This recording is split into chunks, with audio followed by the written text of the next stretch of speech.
Hello my crafty friends, it's Krista here from Second Chance Creation.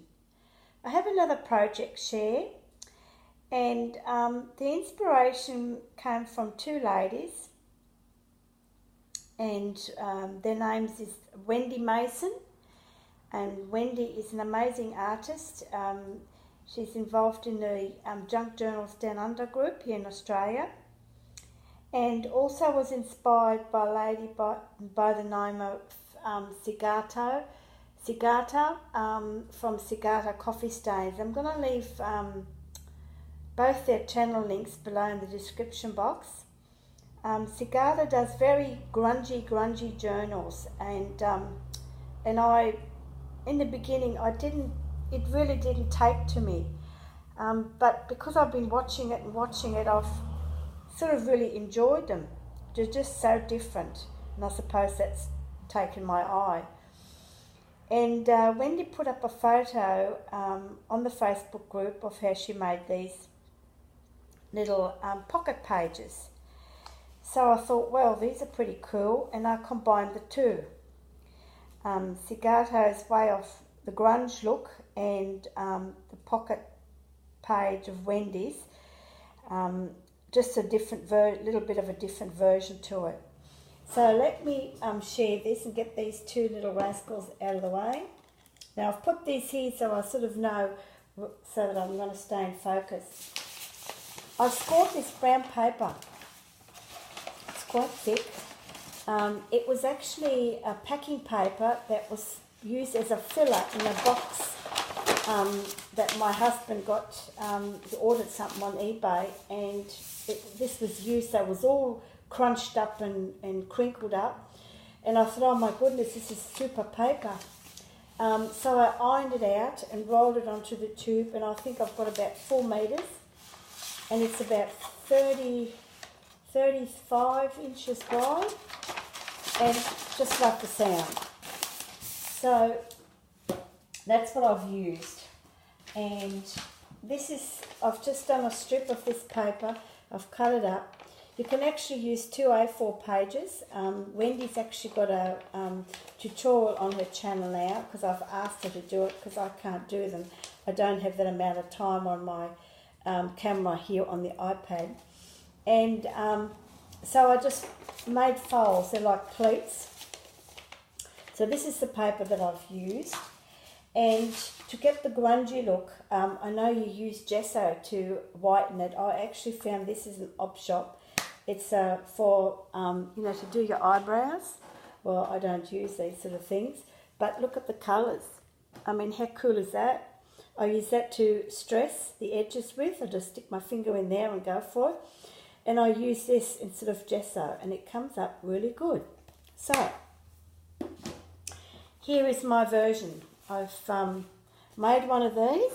So these are just totally different to what I'm, fancy laces and shabby chic. It's more grungy. And this was gifted to me by Valerie Kruger. This one, I can't remember, might have been Chrissy. And I've made a little notepad to put in there, because I've made these pockets quite deep. I used a magazine cutout, and I just did a fancy stitch on my machine. And I had some burlap that I popped on the behind there, and some little snippets of a doily. So I've been using up a lot of my little bits and pieces, and a cool button. I did a bit of stamping, and then I had these leaves I've popped on there as well. And then of course I zigzagged the folds down. And on Wendy's channel, Wendy's tutorial, she had the pockets going this way. So either way, I prefer them this way. And you can then attach it to a page and pop it in your journal. So that's one. And this is my the smaller version. Here as well, I've made just the 2 pockets. But once you put that on a page and you just attach it on the 3 sides, you can use this whole piece as a really deep pocket as well. So it's quite limited. But look at this photo. I love this photo. It's been used quite a bit in the crafting community. And I've made a little notepad, and this is actually brown paper, and it's actually from the local woolly store in the bakery section, and I sneaked 4 pieces extra into my bag when I got the bread rolls out. So, and then I made a little tag with all these little fancy stamps that I had. Again, this little snippet here was inspired by Valerie Kruger. She sent me some happy mail, so I made some myself. I thought that was pretty cool.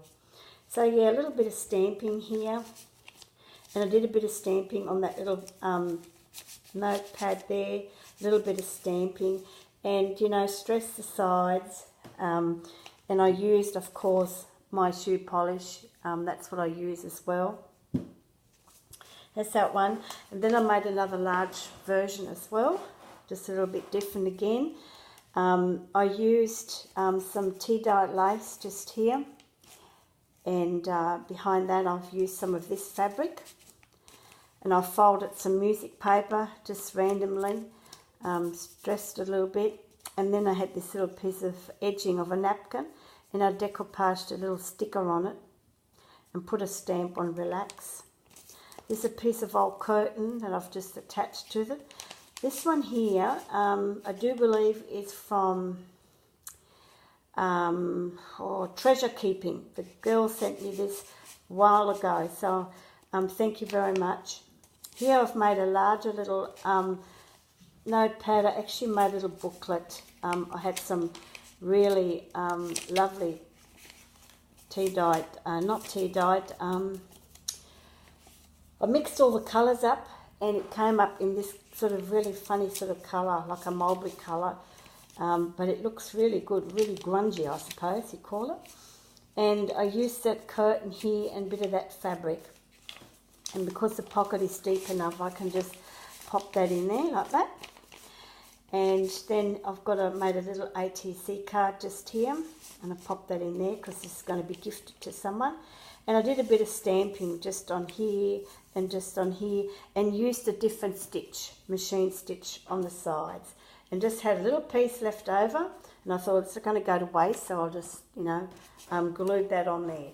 Again, you can just pop that on a journal page on 3 sides, and then you've got a really deep pocket to put something else behind it if you wish. So that's that one.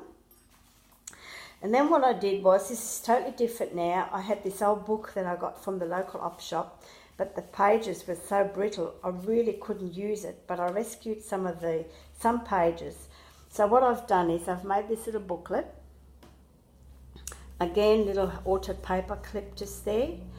And I had some, I think you call this muslin, piece of muslin rag that was in the op shop as well, that I scored in a bag of goodies. A zigzag. So what I've done is I've glued the pages together to make it strong, and then I tore out the pages that were blank, like you get sometimes in a booklet, and tore them and stressed them, you know, with my shoe polish, and put a stamp on that, and just to make a little booklet that you can actually put in a journal if you wish. Some coffee dyed paper. I've got 2 pockets there just here. So I covered the pages with these pages to make a little booklet. Here I've used a little made a little tuck spot. I glued 3 pages together to make it stronger. Put a little inspirational tag in that. So you can journal on these. And then these one I've glued the pages together, just top and bottom, to make a pocket to put a little tag, which is like a clothing tag. And I've popped on an earring, and that just pops in there, just like that, and dangles out. Oops, sorry ladies, just pops in there like that, and then it dangles out. And the next page. So I sort of randomly did a few stitches here and there, just to give it the whole book a bit of interest. And then of course, because it was so fine, it tore, so I put a bit of glued a bit of muslin there, like a little band-aid. And I found this little stick-on little motivational little sentiments there. The power of thinking is very strong. Another page there. I just like how these turned out, so very grungy, I suppose you call it. Another page there and a page there. So this is what I've done, and I've just gathered up the muslin on the side here just to strengthen that bit of spine. So yeah, this is my nighttime crafting, as I've been very busy during the day, haven't been able to do anything, nothing on my hutch. I'm hoping to do something today, but I wanted to get these projects uploaded to share with you. But these are fantastic. I really like this, which is quite surprising to me. So I hope you enjoyed this share, and I'll catch you next time. And I'm going to leave Wendy's link below and also Sigato's link below as well, and you can go and check it out. Until next time, happy crafting. Bye for now. Thanks for watching.